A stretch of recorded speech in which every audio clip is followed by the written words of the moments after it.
Hello, am I audible?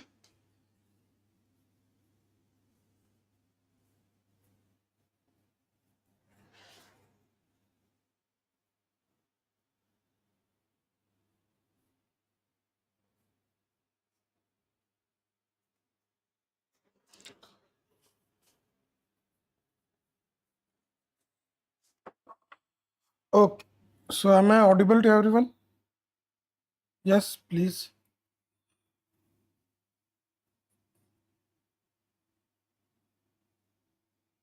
Okay, perfect. So, good morning, all of you.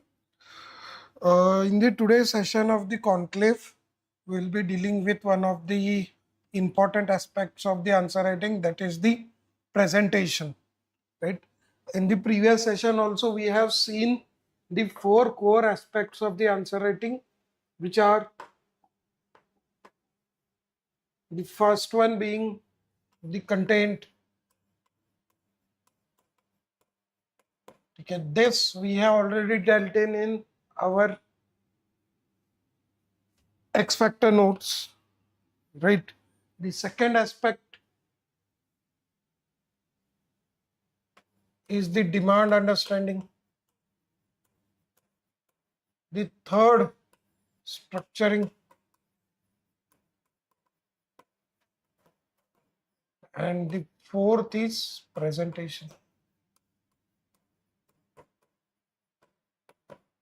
right? These two aspects we covered in our previous session, where I discussed the meaning of the this meaning of the different directives and how you can structure your answer as per the directives and as per the question statements. So in today's session, we will be dealing with the presentation aspect of the answer writing. Okay, so presentation aspect basically,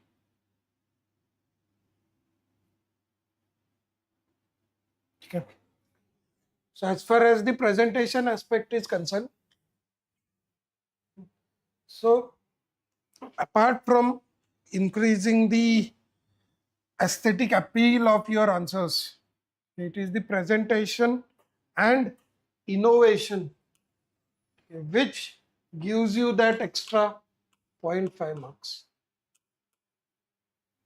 Okay, so if you see or if you analyze the marks of the three categories of the students, one category is the average students who write mains but couldn't clear mains.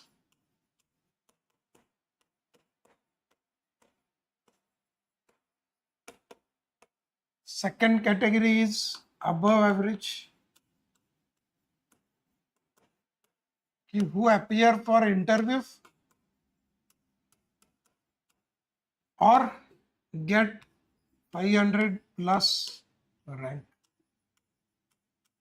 or you can make it 300 also. And last is the toppers, who get into the top 50.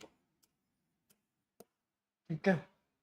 And if you analyze their marks properly, you will find that the average students get 4 to 4.25 marks on an average in 10 marker question.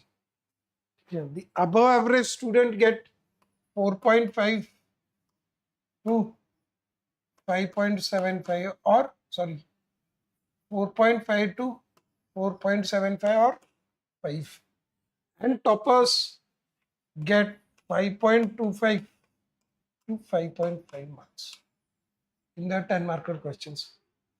Then if you check the difference, so this is the difference of around 1 mark between average student who couldn't clear the mains and the topper, 1 to 1.25. So 1 mark into total of 79 answers in the GS. So that is the difference of 80 marks in the GS itself. Even between these two, there is a gap of about 0.5 mark, which makes the difference of 40 marks in the GS and which makes the difference in the ranks. So if you see the topper that is those who get into top 50 or top 10, okay, they just have that extra 0.5 marks in per question. Okay, and that extra 0.5 marks comes majorly, one is the unique content. It doesn't mean that each and every point that they are writing is unique. Okay, so if they are writing 11 to 12 points, out of that 1 or 2 points are innovative, okay, which can involve the global best practice or case studies or some kind of the quote, etc. And the second aspect is the presentation aspect.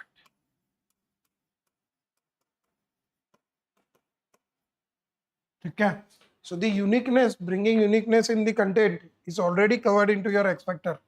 Well, where I have tried to give multiple quotes, global best practice, state level best practices, as well as the specific examples which you can use as the case studies.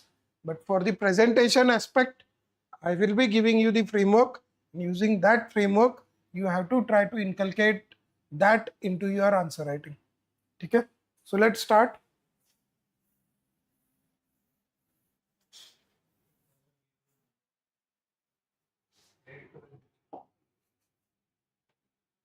So first, why presentation is important.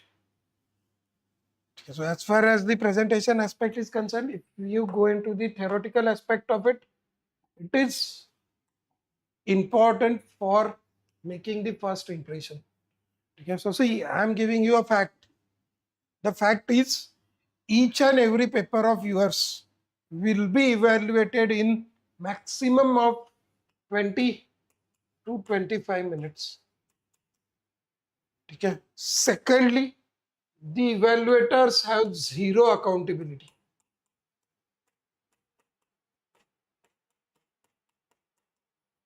Okay, you don't have any opportunity or avenue to get your copy rechecked or to get the Xerox copy of it or see the mark distribution, right? So evaluators have the zero accountability. Secondly, because of the sheer amount of the copies that they had to evaluate, and because of the time management issues, your each and every copy will be evaluated in 20 to 25 minutes at max, right? So because of that, it is your responsibility to make the job of the evaluator easier in order to get good marks. That's why the first impression is the most important one. Okay. So if you have the better presentation, okay, it will immediately catch the eye of the evaluator. Okay, so if there is a visibility aspect in the presentation where wherever you know this point is my unique point or this point is my brownie point or can fetch me more marks, you have to bring in some sort of the innovative aspect in order to attract the attention of the evaluator. Okay. That will create a good first impression and will result into the extra mark. Second, the presentation also involves, okay, or is also a reflection of your conceptual clarity and confidence, because the presentation aspect, generally the graphs and charts, they are used to decode the complex phenomena or complex concepts. For example, the diagrams of the cyclones or diagrams of any of the processes, just simplify and present it in a very simple manner. For example, the impeachment process of the president, rather than writing it into the point format, if you use a flow chart highlighting the step-by-step process, that will give the sense of clarity in your thought and conceptual clarity. Okay. And with, if there is a good first impression, then automatically the examiner will be more receptive to your content. Okay. Next, it also demonstrates your professionalism and maturity. Like I said previously also, the answer writing has become very, very competitive. Okay, if you see the answers of toppers for 2015, 16, 17, and if you compare them with the toppers of 2022, 3, 4, okay, you will find a stark difference between their answers because of the content that is available to you, because of uh, the decoding of the nuances of the answer writing, and because of the maximum practice that the aspirants are doing, the answer writing in itself has become a most important aspect for the mains. Yeah, Raj, so it's not just the content, but the other aspects of your answer like structuring and presentation have become equally important. Yeah. So it helps you communicate clearly, present complex ideas simply, and the presentation which you can use to cover multiple dimensions shows your analytical capacity. Okay. Again, this is just the theoretical. Even if you forget everything about it, it's completely fine. Now we'll be coming to the practical aspect. Why you need the presentation. And now each and every aspect is the most critical one as far as the presentation aspect is concerned. And with the help of the toppers answers, I am going to show or I am going to prove each and every aspect. So first one is to cover the implicit demand. Implicit demand basically means hidden demand. And second, to provide a context after the introduction. Okay, so how it is done? It's simply see. So implicit demand basically means to address the hidden demand, and context means giving the background of the theme. Okay, so if you see, this is the answer of AI to Akshat Jain. Now, if you read the question says that in the context of major challenges that have restricted industrial growth, there is need for new industrial policy to enable the industry to fulfill its role as an engine of growth and shoulder the responsibility of adding more value and jobs. So basically they are asking, in context of major challenges, there is need for new industrial policy for engines of growth and value addition and jobs.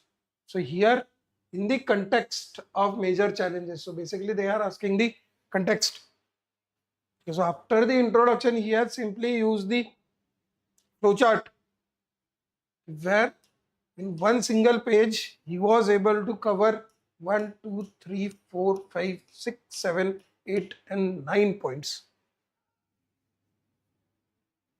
Okay, this is how you address the hidden demand or the implicit demand.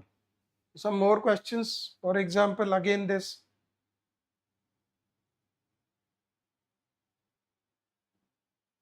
So the critical position accorded to speaker in Indian legislature make it imperative to protect them from undue political pressure and incentives. Examine. So if you see, the core demand of the question is making or protecting the speaker from political pressure and incentives, but the hidden demand is the keyword is crucial position. Again, you can use a flowchart, and in the minimum of the space you can cover 5 to 6 points. Okay, same thing here. When wetlands are being lost rapidly due to encroachment and rapid urbanization, in this context, that is the reasons encroachment and urbanization, analyze provisions of the, so here is your directive, which is to analyze provision of new wetland rules. Okay, but the factors responsible which they have given, encroachment and urbanization, which is your implicit demand, needs to be elaborated using the diagrammatic form. Right? So this is the first aspect where you address the context or you provide the context and you along with the context, you also address the implicit or hidden demand of the question. So it is not just Akshat Jain. So if you see answers of Gamini Singla AR 3, here also open government data can be seen as step towards greater transparency and accountability in India. So this is your implicit demand where there is no directive. So in this context, discuss benefits and challenges. So before moving to the benefits, she needs to address this first part of the question, that is importance in transparency and accountability. So open data, transparency, accountability by openness in public domain, responsiveness and answerability. Okay, so with the limited of space, you can easily address your hidden demand using a flowchart. Okay, that is your first presentation aspect that you need to keep in mind. Secondly, these are the answers of Utkarsh Dwivedi. He had 118 marks in GS1. So if you see his answers specifically of the modern history or any other paper, so wherever there is any kind of the question related to the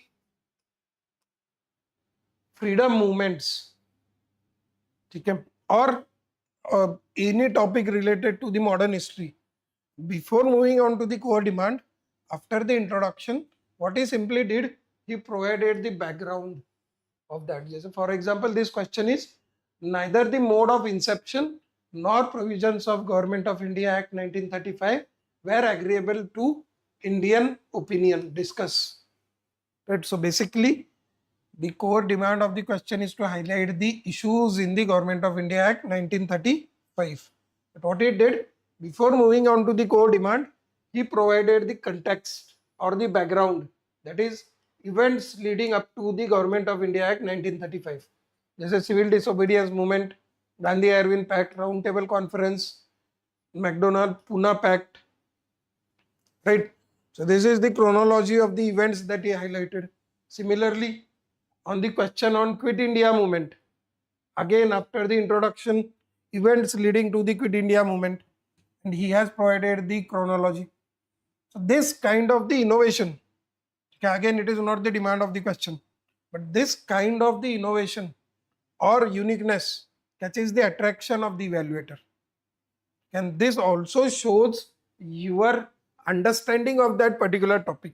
So if you know the causes behind the Quit India movement or causes behind the Government of India Act 1935, and if you are able to provide it in a proper chronological way, that will add depth to your answers, right? Similarly, if you see, for any scheme, questions on any scheme, any government policy or any act, okay, for these three, whatever the demands of the questions are, after the introduction, you have to mandatorily give the features or provisions of that scheme, policy or act.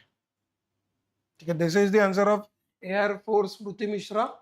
The question is on the issues in the implementation of RTI Act. So introduction, she has given it with the objective of the act, but after that she has given the features. Okay, so remember, whenever there are any questions on the schemes, policies of the government or any acts, always after the introduction briefly give the features of it. Okay. Next, here also the question, this is also again of Smruti Mishra, is on the productivity of the parliament. Okay, here basically in the question what they are asking, highlight the issues impacting the effective functioning of the parliament. Okay, so basically the question is about the analysis or the major issues in the functioning of the parliament. So after the introduction, briefly, before going to the core part of the question or the core demand of the question, what do? You briefly use a flowchart and highlight the functions of the parliament. This will reflect your knowledge. This will reflect the content depth that you have, and this will also ensure the maximum dimension coverage into your answers. So, only in the limited space, okay, in the same space, you could have written maximum of 2 points, but in the space of 2 points using a flowchart, briefly she has given 6 points. And again, as that was not the core demand of the question, there is no need for the elaboration and substantiation of the points. Only this much is sufficient, right? Next, so this was the first aspect, where whenever you are to address the hidden demand of the question, or whenever you want to set the context, or on the questions related to the schemes, government policies and acts, you have to provide the context or background or the chronology of the events, okay, or features and provisions of that particular scheme, policy or act. Okay. The second aspect where the presentation helps you is to bridge the content deficit as well as the content overload, right? So see, there are few subjects like art and culture or geography or world history, or you can also say the science and tech, right? There are these few subjects where you face the issue of content deficit. If they ask you some random question, it is difficult for majority of you to fill the 2 pages. For example, once UPSC asks the significance of the bull in Indian mythology. Okay, so you all know the significance of the bull, but you won't be having the dimensions or the content to fill the entire 2 pages, right? And in majority of the art and culture cases, questions, you generally feel the content deficit, even in geography, physical geography questions, or in world history, right? So here, the presentation aspect helps you bridge that content deficit. How? Let's see. Okay. So it helps you basically to fill the page with limited content. Okay. We are talking about the content deficit. Just for example, this is answer of Ishita Kishore. Okay. The question reads, with examples, discuss how cultural traditions from various regions of India get reflected in regional music. So basically they are asking about the significance of regional music, right? So here she had a limited content. She had just 6 to 7 points, and it was not sufficient to fill both the pages. So what she simply did, after the introduction, she used the map and highlighted the different regions. Okay, this particular map you won't find in any of the standard book. You won't find it in Nitin Singhania, you won't find it in uh, your NCRT, you won't find it in Tamil Nadu book. In any book you won't find it. But in all the books, you will be find or you will find the content on the regional music. You know the regions, you know their regional traditions. Based upon that, you can simply bring out your creativity and draw a map, right? So in art and culture, that is why it is most important that whatever theme you are preparing, you need to have your map ready. For example, and that is precisely why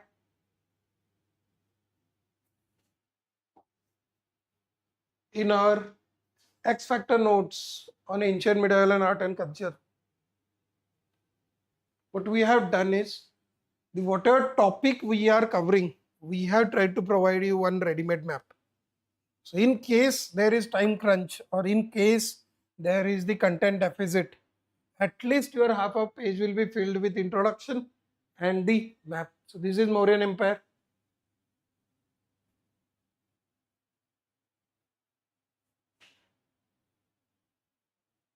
These are the different diagrams. Again, this is the map. If you get a question on the Ashokan inscriptions, you can simply point out this map. Then this is your Gupta Empire. Again, there is a proper map. right? So for every theme that we are preparing, we are providing you with the maps, specific introduction. And so for example, if they ask you with respect to the temple architecture during Gupta period, again you have the map ready, right? So based upon the analysis of the topper's answers and the requirements of your answer writing, right, we have incorporated these aspects into your expected notes also. Okay. So then if you see, this will be your Chola Empire. Again, there is a specific map of the Chola Empire, right? So these are the aspects that you need to ensure that are incorporated into your answer writing. Now, the second aspect that you require, or where you require the presentation, is to bridge or to manage the content overload. This issue generally you face in GS3, because if you analyze the papers of last 5 years from 28, not 5, 7 years from 2018 onwards, there has been a constant decline in the marks of the GS3. The average marks in the GS3 are in the range of 90 to 95 or 90 to 100. And the one major reason behind that is the majority of the questions from economics, from art and culture, not art, from economics, from internal security and from disaster management are broader questions. They are not asking you on the specific niche topics. Okay, so they won't be asking you about the specific crops. Rather, they will be asking you about the overall crop diversification issue in India. Right, and because of the broader nature of the questions, what happens is that everybody has the content. And because of that overload of the content, it impacts your structuring. And that is where your presentation aspects come in. For example, if you see, this is the answer of Shruti Sharma, who had 128 in GS2. Now, if you see, the question is, what are the methods used by pressure group to influence public policy? The first core demand of the question is methods used. The second, in your opinion, whether pressure groups broaden democratic participation or subvert larger public interest. So it is a 10 marker question, but it has three demands. One is the methods, second, their impact, both positive and negative. So here, to ensure the dimension coverage, the first part, the methods, she has addressed in point format, but here, while highlighting the positive impact of it, she has simply used a flowchart way and in the limited space. If you see in this space, you can cover only 2 points. But using the representation, she had covered 4 points in the same space. And if you read the answers of AR6, Srishti Dabas from last year, you will find in majority of the answers she has also followed the same strategy. Why? Because it increases your dimension coverage. So if you see in the 10 marker question itself, she was able to cover 4 points, these 4, and here 2 points. So total 11 points she was able to cover. Okay, so just make sure, and generally what we suggest while highlighting the issues, etc., you first 3 to 4 points of yours should be in point format, and for fifth, you just prepare such kind of the diagram and cover all the remaining issues. That will help you increase your dimension coverage. Because if you see, again, this is the answer of Uma Arati of GS paper 4. She had 132 in GS paper 4. The similar strategy or the similar kind of the diagrammatic representation she has used to cover maximum dimensions.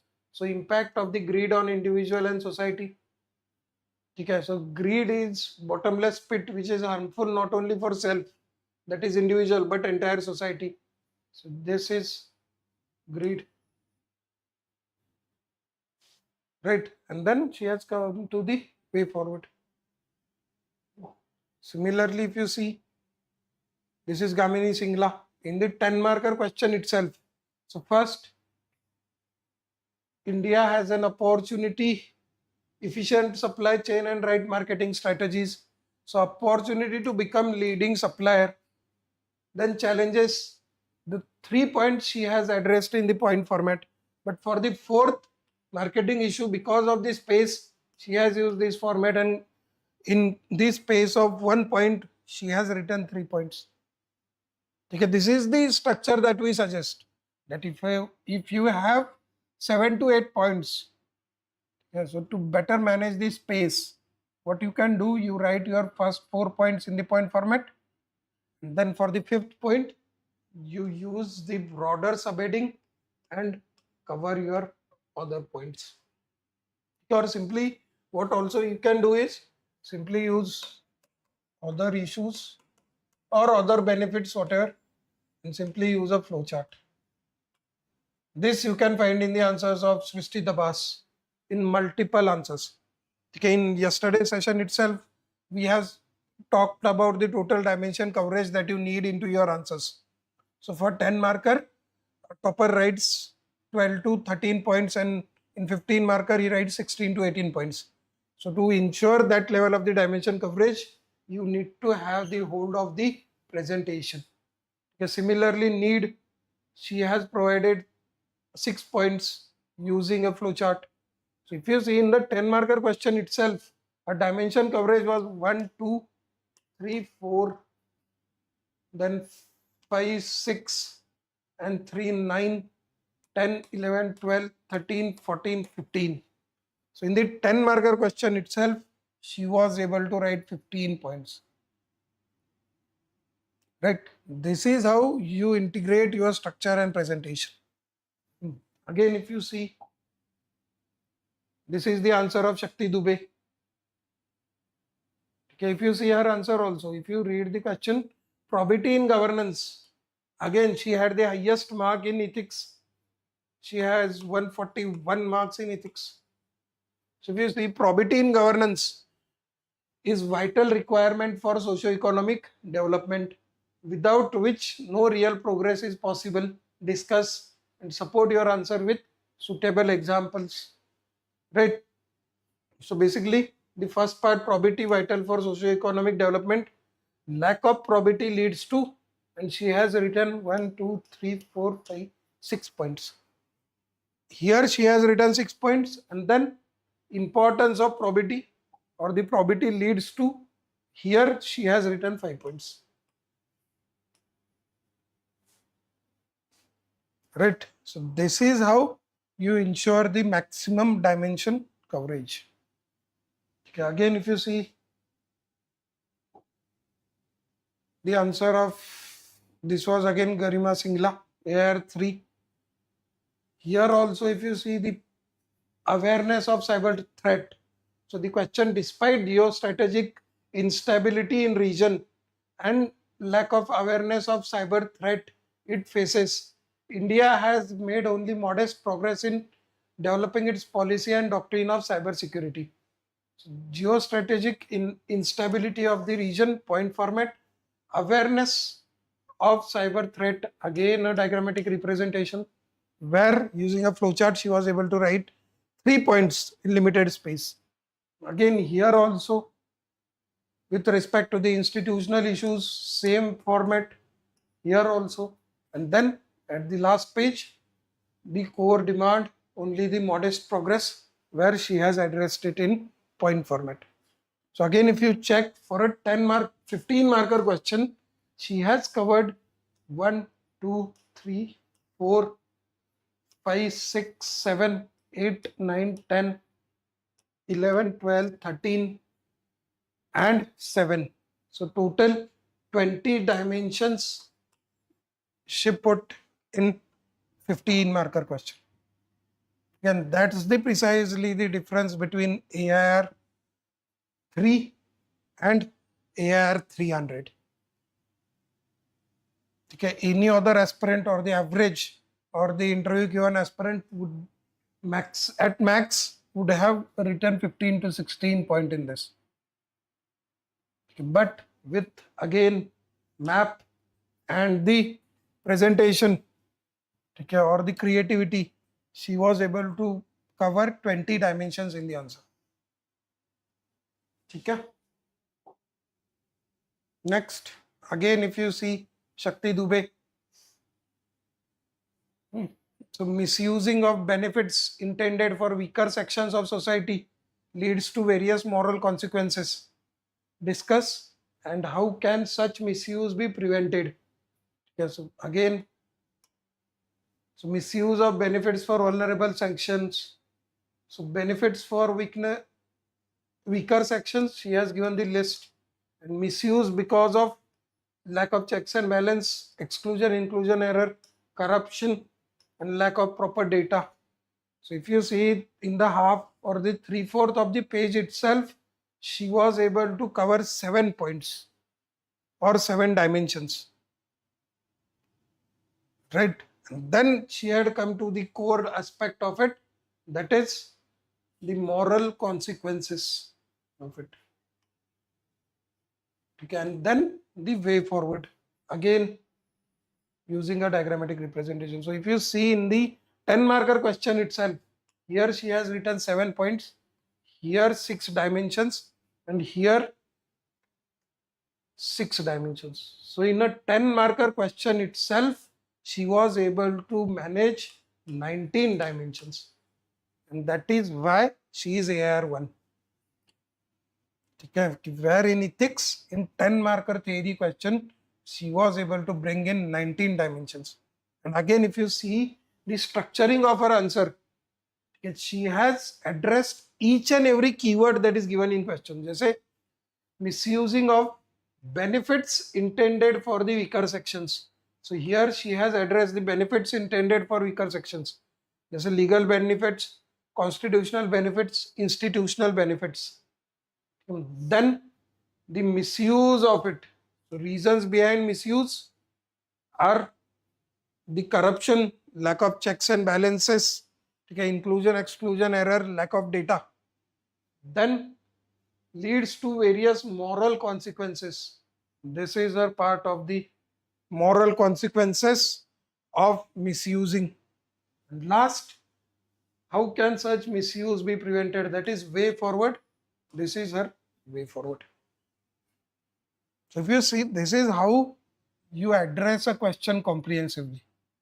In day before yesterday session also, we have seen how you have to elaborate upon each and every keyword of the question, right? And this is how you decode the question, and this is how you address each and every part of the question. Okay. Next is other aspect of the presentation is to give it or the bring in the organic answers. Okay. Organic basically means normally in GS papers, so whenever you follow the introduction, main body, conclusion and the points format, the answers appear very mechanical, right? But to bring it, you can bring in the creativity and innovations with better presentation to give it a organic nature. Okay. Organic basically means where your answers appear natural. It's not mechanical where you have just put the data, where you have just put the points and that's it. Okay. There has to be a scope to the organic content which you can brought by or bring by the quotes, the reference of the different books, the references from the mythology, etc. And that ensures the organic nature of your answers. And it also ensures that your answer flows naturally. Okay. Secondly, it also feels cohesive and well-rounded rather than mechanical. Right. And third, it highlights the creativity and depth. So just to give you a best example of this is Ishita Kishore, so who had 121 in GS1. Okay, so if you see, the post-pandemic India is staring at challenge of learning poverty, analyze its implications, discuss way ahead. So question is very straightforward, and in introduction itself we have to address this. Post-pandemic India is staring at challenge of learning poverty. So majority of the normal aspirants, what they will do, they will start with the data, any kind of the data with respect to the uh, learning poverty. Okay. Others, what they will do, they will start by defining the learning poverty because it is a concept. Okay. But what she has done, she has started with the quote. So a nation's classroom determines its future, but empty classrooms reflect erosion of scientific inquiry in youth. So which is nothing but learning poverty. This is how you bring the innovation into your answers. Each and every one of you know this quote, right? But this is how you apply it into your answers. Again, this is something new. It will immediately attract the attention of the evaluator. He will feel refreshing because the 99% of the answers that he has read will be having the definition or data. This will be the refreshing content for him. This will generate his curiosity and he will provide more attention and he will appreciate you more in terms of marks. Similarly, if you see, this is Shubham Kumar. So Gandhian ideals can be of immense help in dealing with COVID-19 pandemic. Evaluate. Again, he has started with the quote, serving to people is service to God, and best way to find yourself is to throw yourself in service of others. Quotes of Gandhi, and then these words are very important during COVID. Again, very innovative.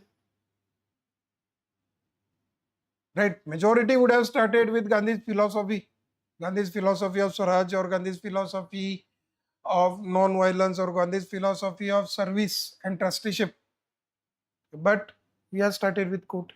One more innovative way is, again, this is Shruti Sharma.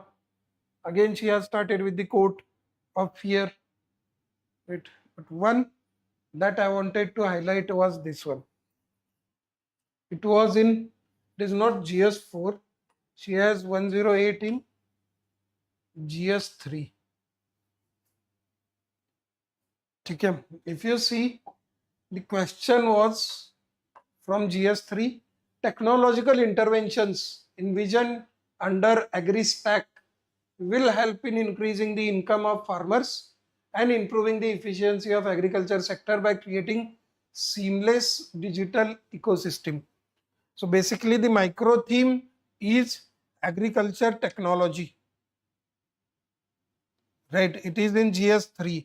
So again, 99% of the aspirants will be starting with some sort of the data on agriculture technology, or they will be starting with any recent context, okay, related to the AgriStack. But what she has done, she has used the Premchand's book. So in Indian farmers' image has not changed much from what Premchand called out in his Puski Raat story. Okay, so basically she is saying that the conditions of Indian farmers has not been improved since the Premchand Puski Raat story. And then she has linked it to the core demand in the absence of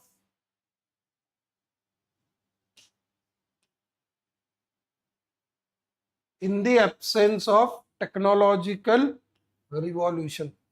So in the second part, she has linked it to the theme of the question, that is agriculture technology.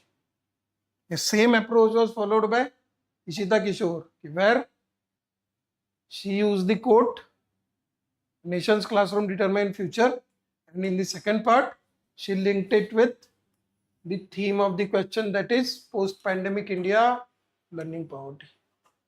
Same thing was done by Shruti Sharma.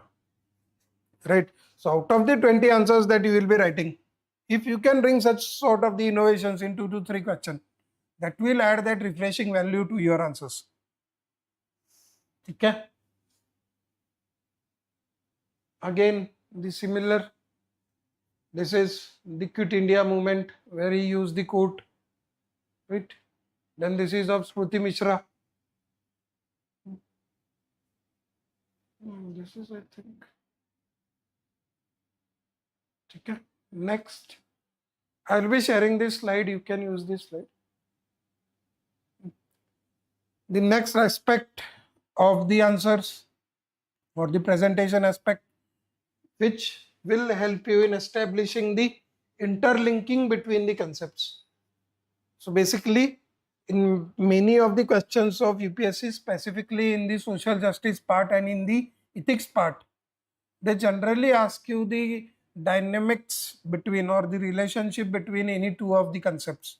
For example, they can ask you between the relationship between the education and skill, between poverty and hunger, between integrity and objectivity, between probity and integrity, right? So wherever there is a comparison or wherever there is the relation or the interlinking between two of the concepts, there your diagrammatic representation will come to highlight that dynamics or to highlight that relationship. For example, it will help you in establishing the cause effect relationship. If you had a question on poverty, where the question was poverty was not only the cause of the hunger but also the consequence of the hunger. So there they asked you about the cause effect relationship between the poverty and hunger. So in such cases, the presentation will help you establish that interlinking. Second, it will help you connect multiple dimensions clearly. For example, if you have practiced the virtuous and vicious cycle of poverty, in the one single cycle you can highlight the multiple dimensions, right? Then it will help you enhance the visibility of your conceptual bridges.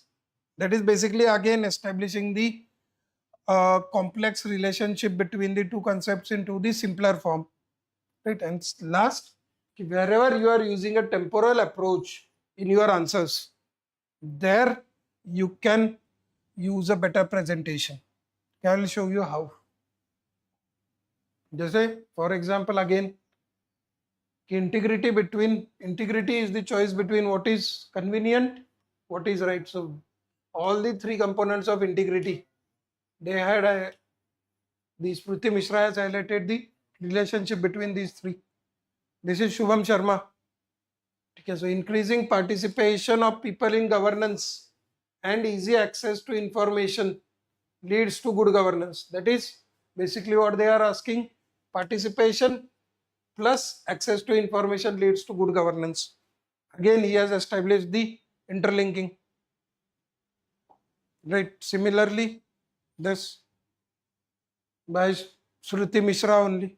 Again, one innovative, if you see, if the question is on the 7th schedule, everyone will be knowing about the union list, state list and concurrent list. But this is how you establish the interlinking. The question is on the 7th list subject. So what she has done, list 1 center, list 2 state, and the list 3 which is concurrent list, which creates the confusion and confrontation, which was the demand of the question. Right. So rather than simply writing the point, she has used the diagrammatic representation to highlight that particular point.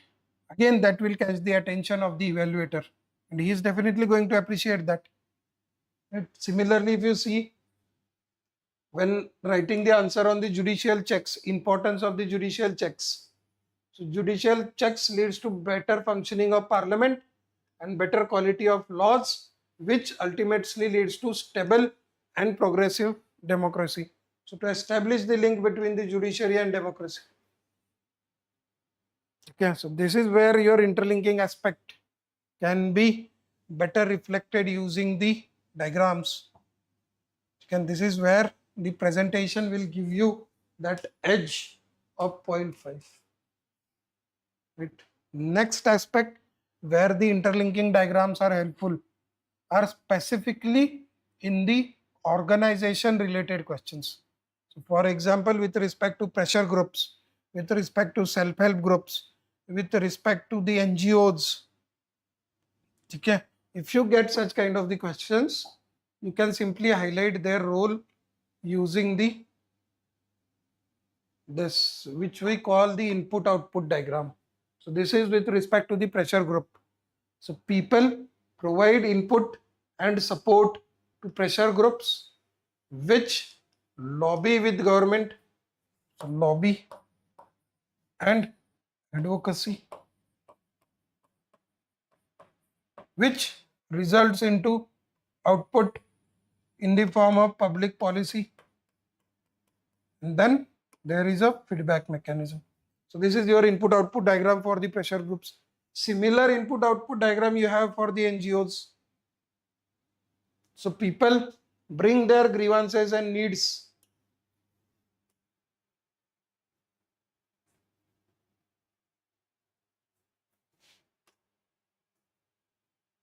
People bring their grievances and needs to NGOs which organize for a cause. So these grievances and needs are advocated by NGOs in the organized form and provided to the government in the form of inputs, which results into the state policies and measures. Right. Similarly, the citizen-centric system, which or the citizen charter, which leads to the effective public service delivery. So the cause-effect relationship, right? So this is specifically helpful in your governance and in your disaster management. So in disaster management, the cycle of the disaster response, okay, preparedness, response, sorry, mitigation, preparedness, response, and then rehabilitation cycle. That is where you can use this kind of the diagrams. Again, the question on the federalism, rather than simply using a flowchart, you can also use a flowchart to highlight the unitary and federal features, or you can use this kind of the diagrammatic representation, which will just add the aesthetic value to your points. This is what I call the use of the presentation whenever you are using the temporal approach. Okay, so basically in temporal approach you use it in the agriculture, where you generate the points based upon so agriculture inputs, productivity,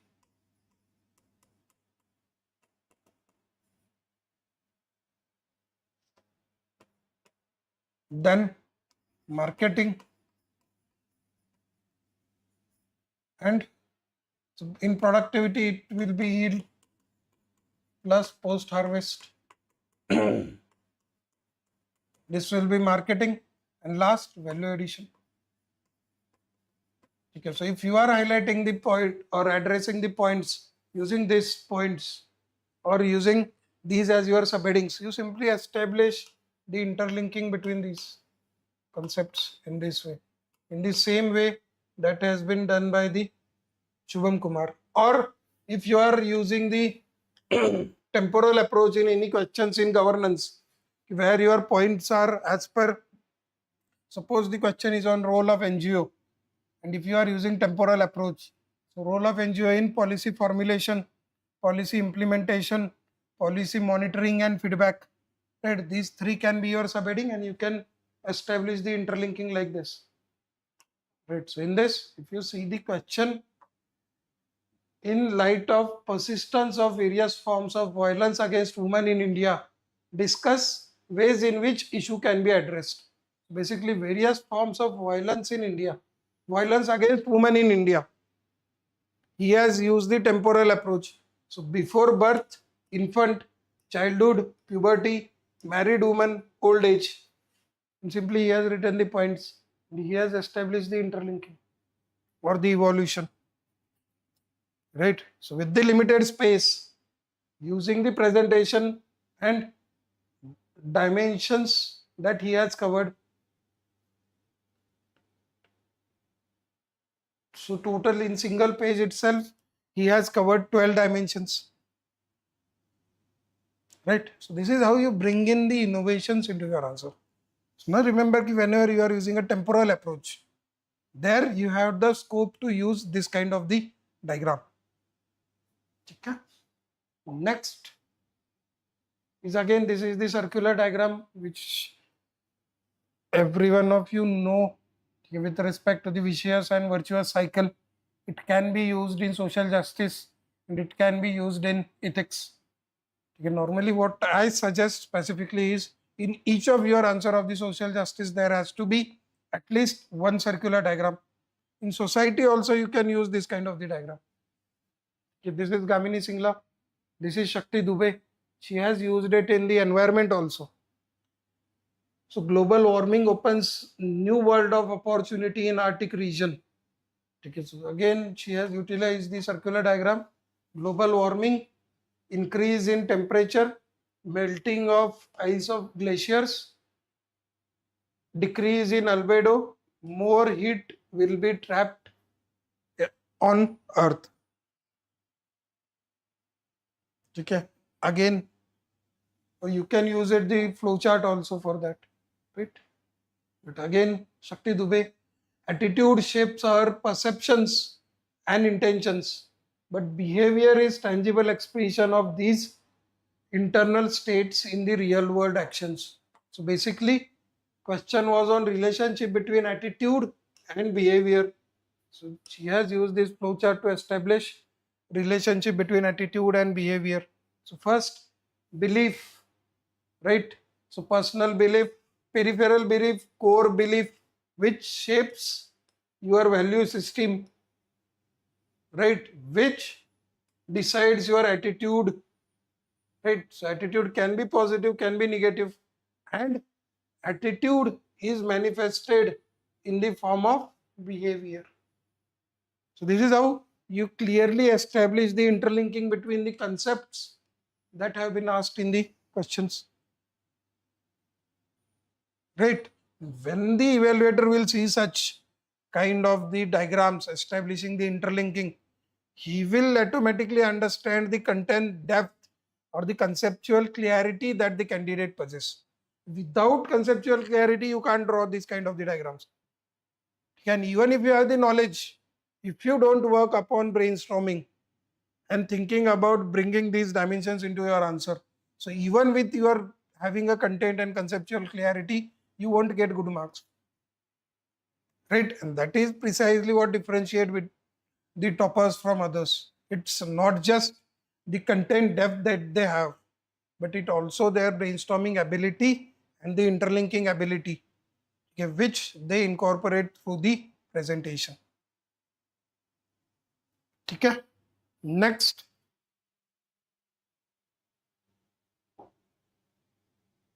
again Shakti Dubey. Again, if you see, it is very simple. Okay. The question is, skill development is crucial factor in reaping demographic dividend.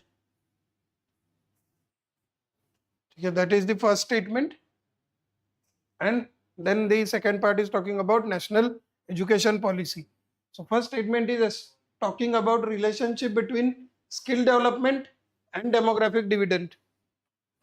Okay, so here through this diagram she has established it. So demographic dividend will lead to productive dividend. So realization of demographic dividend is dependent upon it requires skill. The simple interlinking, but she has again addressed the implicit demand using this. Right? So it's the understanding of your question and your conceptual clarity. Okay, so whenever the question is asking about the relationship between or cause and effect relationship between any of the two concepts, there you have to remember that you need a diagram. Okay. Again here also, if you see, not in this one, but here, okay. So the question is cities are economic powerhouse, but they act as ecological black holes. Okay, so discuss how the positive and negative aspect of urbanization interact with each other. Okay, so if you see in the second part, so interaction between the positive and negative aspect. Okay, so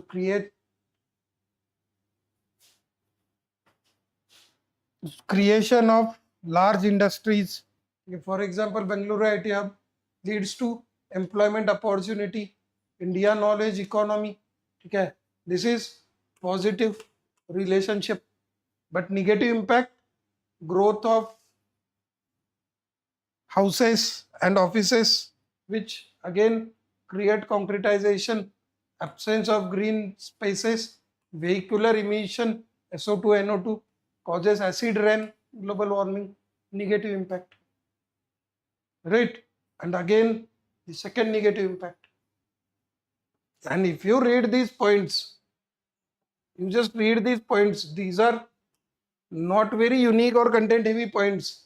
Ki growth of houses, concretization and vehicular congestion, absence of green spaces, vehicular emission, acid rain, global warming. Right?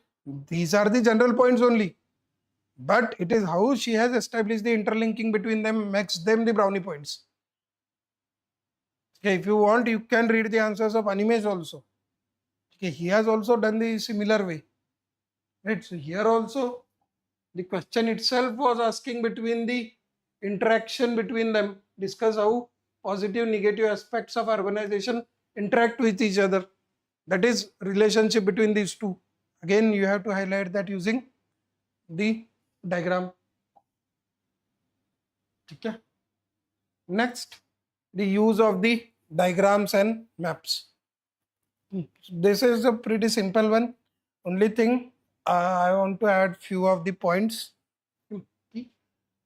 Again, every one of you know that the diagrams and maps will give the instant visual appeal, quick communication of the complex ideas, and reflects conceptual clarity.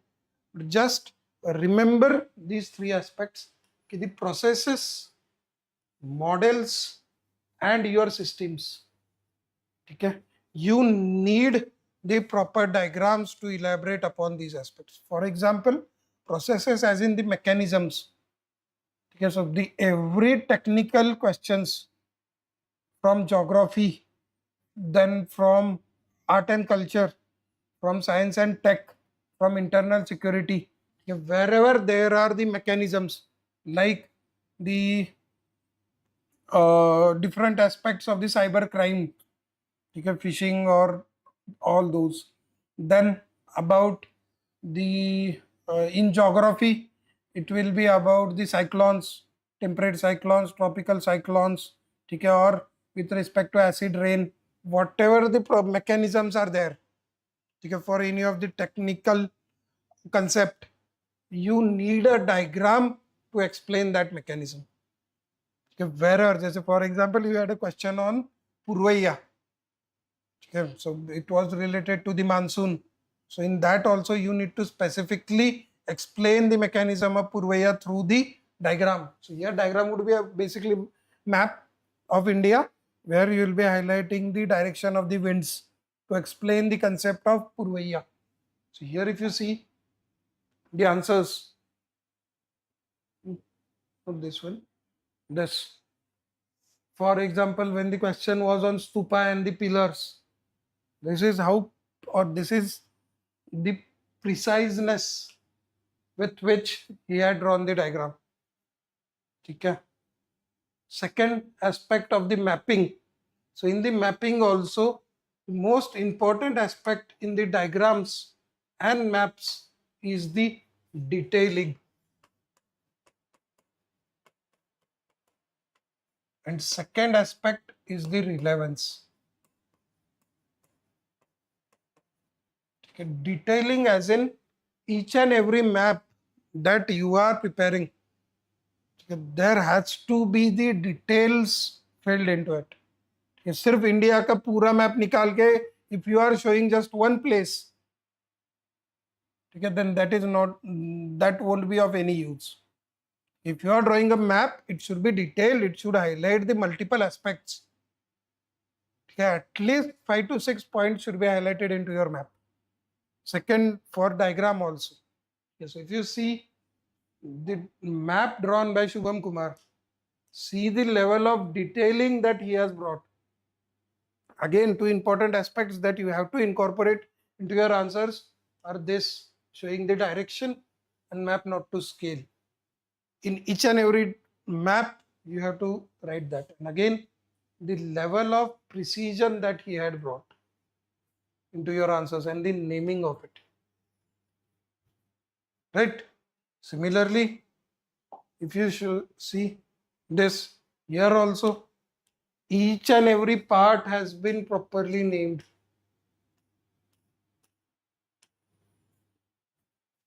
Right? This level of the detailing is required into your maps. Okay, these are some more examples. One interesting way, so this was again, this is how you build the bridge the content deficit. One example I had given of Ishita Kishore. This is of Shubham Kumar. So this particular question is of world history. So bring out relationship between industrial revolution and advent of imperialism. Okay. So with respect to the imperialism, the new routes discovered after the imperialism, which is highlighting the relationship between industrial revolution and imperialism, and for that he has used the map. So it has taken more than half of his page just for one point. That is just to build the bridge the content deficit, because 3 pages भरने के लिए इतना content होगा ही नहीं किसी के पास. So this is how you bring the innovations. Right? So ये आपको सब पता है कि Holland went to, or France went to North America, Spain in the South America, Portugal was in the Brazil, then this British was in India, right? This was your Silk Route. No, then there was no direct access from Northwest, which is why they use these sea routes. Now, ये सब आपको पता है. It was just the representation through the diagram, which brings not just bridge the content deficit, but also brings the innovation into your answers. Right? Next, this was the one kind of the diagram which Shruti Sharma used to draw, where she used to draw a very small map and she used to provide the detailed elaboration on each aspect. Again, the use of the map in the ancient and medieval history, contribution of Bhakti movements. So again, the Indian map and the Bhakti saints from various regions, Guru Nanak, Kabir, Malik Muhammad Jaisi, Shankar Deva, Chaitanya Mahaprabhu, Alwars, Eklavya Tukaram, Mirabai. Again, right? So in half of the page, your content will also be filled. Right? This is with respect to the disaster. Right? So India's vulnerability to the landslides. So Western Ghats and regions, Himalayas and regions. Again, along with the content, it also brings the innovation, and that is in the most simplest of the ways. Rather than drawing a bigger map, drawing this small scale map is very easy. Right? It will save your time. But again, the level of the detailing that she has brought in both of the maps, right, make it more attractive. Okay? So the point is, first aspect of the diagrams and maps is the relevance. That is, it should be related to the core demand of the question. Unnecessarily map nahi nikalna hai just to highlight 1 or 2 points. Yeah. Second, there has to be the detailing in your diagrams and maps. Okay? Again, this level of the detailing is required. This is the answer of Anudeep Durushatty, AR 1 2017.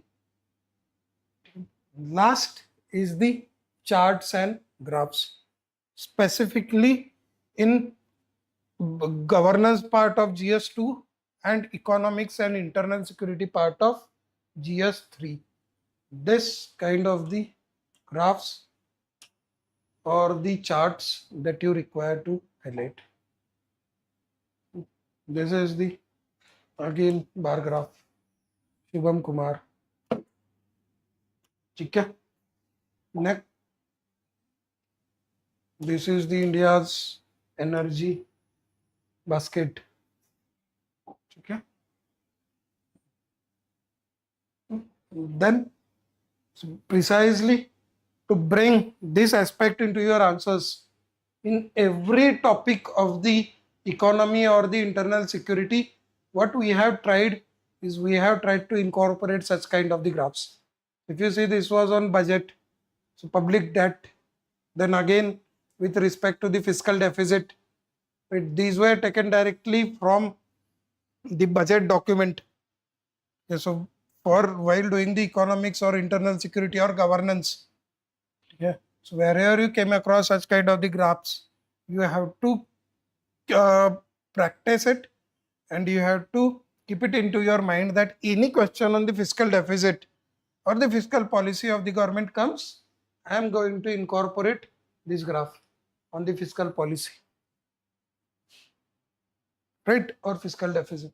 Now, the last aspect where you require the maximum of the presentation is the ethics case studies.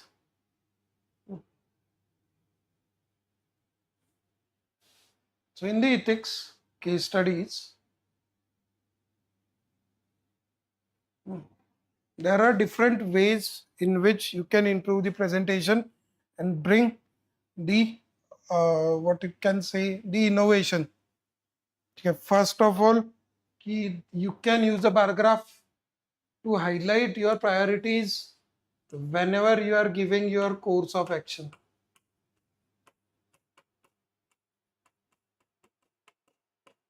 Okay. The second, wherever you are evaluating the option, that is whenever you are providing the merit and demerit, you can use the different kind of the presentation or the structure. As a, for example, in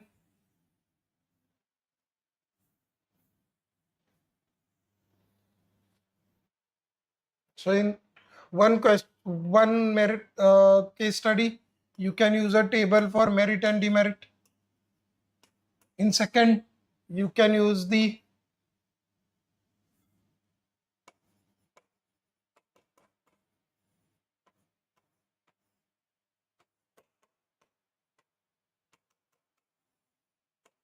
this. Then third, you can simply use the point format.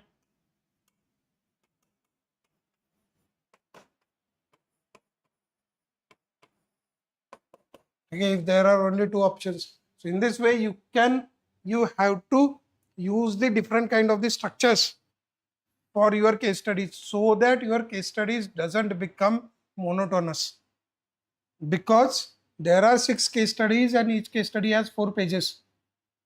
So if you follow the same structure, introduction, then stakeholders, ethical issues, and same format for the merits and demerits and all, your answer will become very monotonous. That generally doesn't fetch marks. That is why it is, and I have been suggesting this for the past 2 years, and it has given lot of dividend to us. Just this presentation aspect. So different presentations for merits and demerits. Last, or the second last, is the flowchart for course of action. Okay, so let's see how that's done. So for example, this is the bar graph to highlight your priorities. So if you see, this was done by Shruti Sharma, Aditya Srivastava. For example, before giving their course of action, they or highlighting the course of action, they have given the step-by-step process. First step, second step, third step. And also along with it, they have highlighted the priority of it. Same thing was done by Aditya Srivastav, where he has highlighted the priority. So first priority, second priority, third priority. Right? That. Second aspect is use of flowchart to highlight your course of action. Right, this was also the diagram used by one of my student only. Okay, so rather than simply writing into the point, again it has the temporal dimension to it. Right, so as it has the temporal dimension, you can use this. Third is use of the flowchart. This is the answer of Animesh Pradhan. Right, so while highlighting the course of action, okay, in case of the suppose in any case study, so first, because it gives you an edge in terms of highlighting the different possibilities.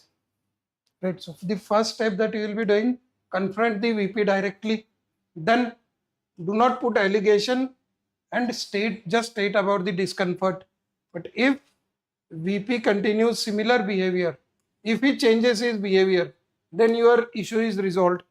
But if it doesn't change his behavior, then you take further course of action.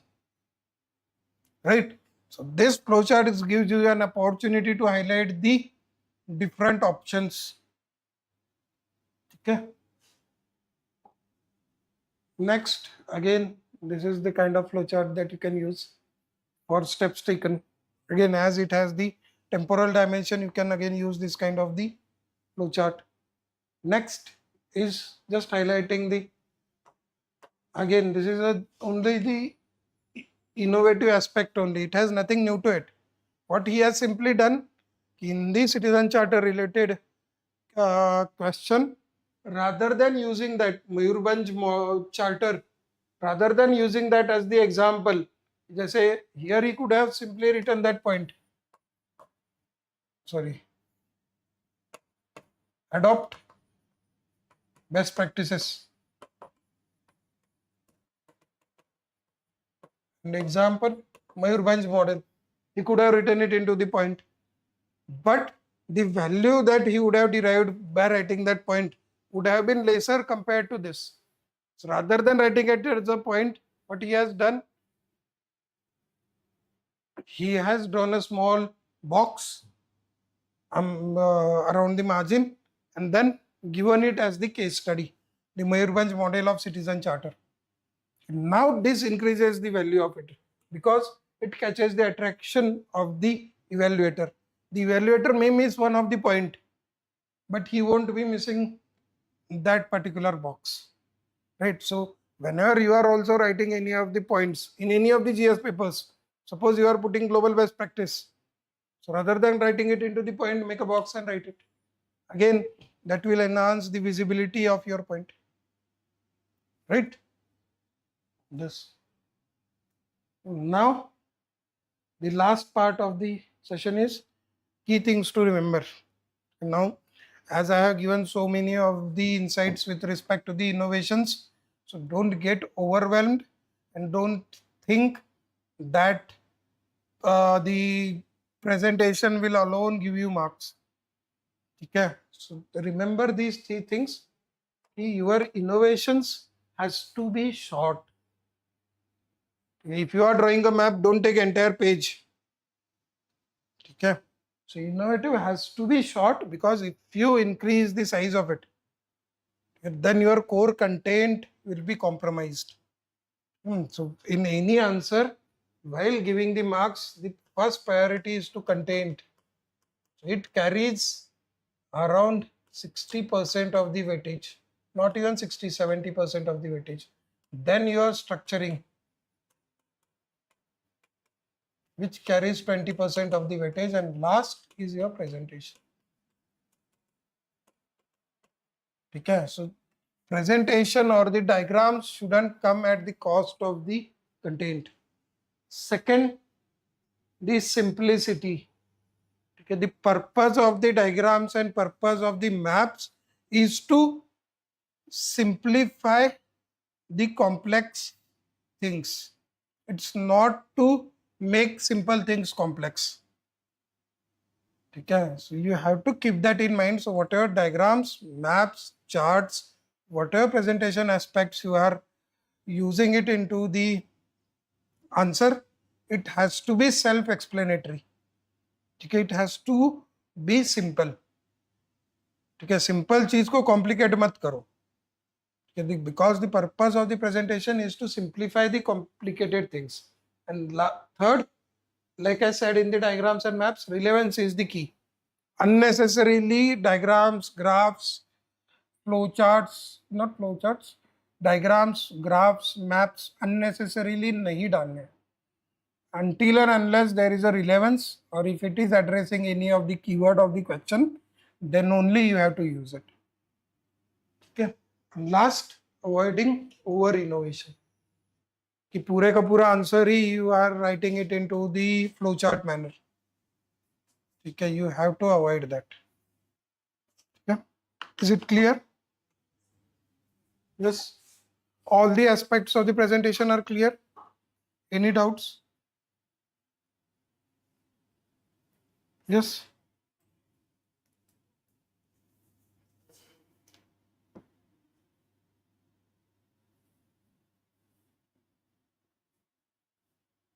Any doubts now?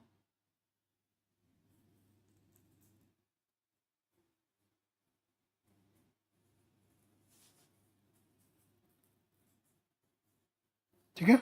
Is it clear?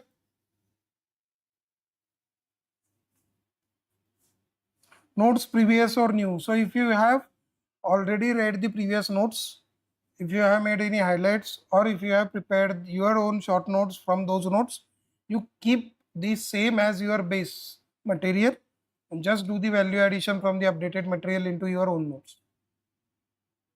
Okay, don't completely change the resources. And for other subjects also, if you have your own notes, keep the same as your base notes and do the value addition from your updated X factor notes. Because for the this to ensure the better application of the notes into your answers, the familiarity and the comfort aspect is very important.